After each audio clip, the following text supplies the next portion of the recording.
In an age of algorithms and streaming music, record stores offer an alternative, and physical media is making a comeback. At Folk Arts Rare Records, KPBS arts reporter Julia Dixon-Evans shows us how the founder's vast personal collection of music is finding new life on the shelves. Tampa Red, Sunhouse, early Portuguese music.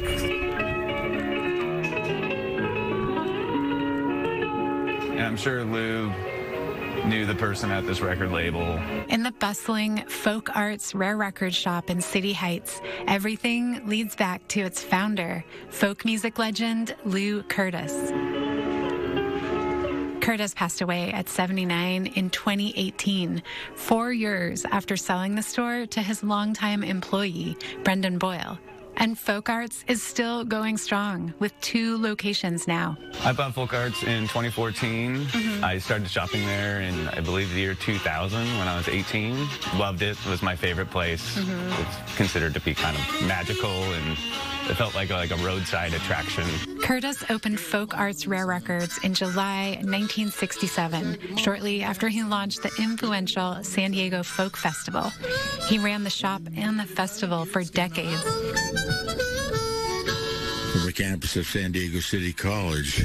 Howdy, I'm Lou Curtis. It's time for Jazz Roots. Even hosted a weekly jazz radio show, all in the pursuit of sharing music and supporting musicians. When folk music stopped becoming a fad, he just kept on going. His San Diego Folk Festivals oftentimes were like a week long, and were these gatherings where there was all sorts of dialogue happening between the generations. They were really special. His obituary at the Library of Congress named Curtis a mentor to artists including Tom Waits, Buddy Blue, and Joan Baez.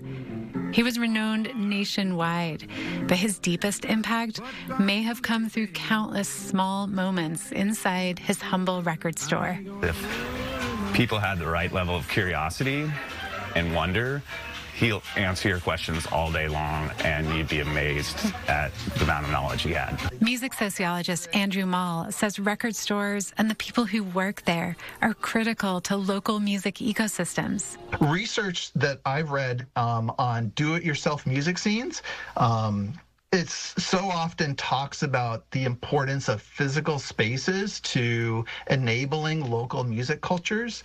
After Curtis's death, Folk Arts acquired his vast personal collection of physical media. Boyle estimates it holds well over 100 boxes stuffed with vinyl records, CDs, and cassettes, plus his legendary mixtapes and meticulous archive notebooks. What makes this collection especially unique is the fact that Lou was a unique character. In the early 1970s, Southeast San Diego preacher Tom Shaw wandered into Folk Arts looking for guitar strings. Curtis wanted to know more about his music, and the two became friends. Well, if I had my way. Curtis helped Shaw record and perform more, and Shaw went on to tour around the world. Today, Folk Arts is a sort of scrappy museum of American music and stories like Shaw's.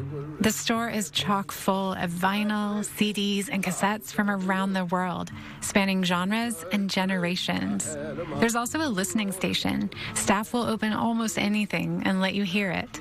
Mall says the resurgence of physical media suggests digital fatigue. It also points to a desire for ritual, focus, and intentional listening. There's that scene in High Fidelity where he's rearranging his record collection autobiographically, and all of his friends, all of Rob's friends are like, whoa. That's one thing that I suggest, not necessarily to focus autobiographically, but to come up with, some kind of guiding ideas, principles, whatever, so that you are buying records that are meaningful to you. When Boyle talks about records, it's easy to imagine the teenager who first walked into Folk Arts, curious and hungry for music.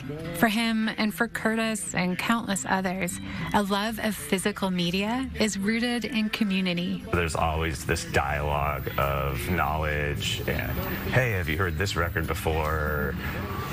Which is a big part of collecting music media. Shoppers can find items from the collection all ready for sale at Folk Arts. marked with a Lou Curtis Whimsical Collection sticker. We're getting the music out into the community because that's what he would have wanted. Julia Dixon Evans, KPBS News.